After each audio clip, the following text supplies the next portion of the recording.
Australia နိုင်ငံ Brisbane မြို့ဇေတဝန်မြန်မာကျောင်း၌တွင်ဒီထားကုတ်ကွယ်အပ်သောဆန္ဒတော်ဖြင့်ဆူတောင်းပြည့်ရွှေစေတီတော်ထီတော်တင်ပွဲတွင်လာမင်းလေးအညာမြေစလင်းရေးသားပူဇော်၍ရန်ကုန်မြို့ယဉ်ကျေးမှုဝန်ကြီးဌာနမှဂီတမှုရွှေပန္ဒရာဇော်လင်းထက်နှင့်အဖွဲ့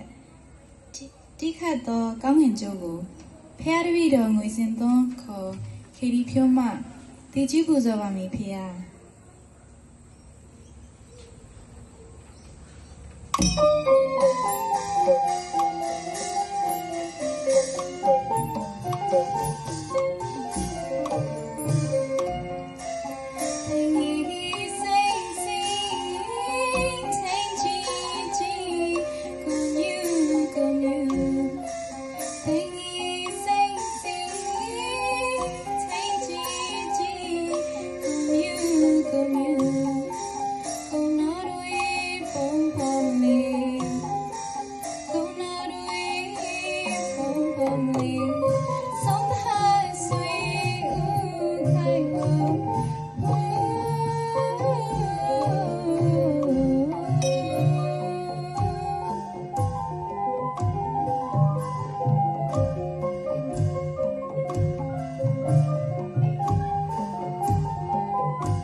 ရွှေထီတော်သော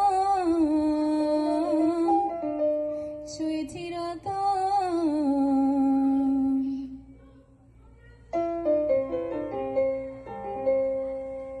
အဟောတလန့်ဖျားအဟောတလန့်ဖျားလောကချမ်းသာဆန္ဒတော်ပြေပါ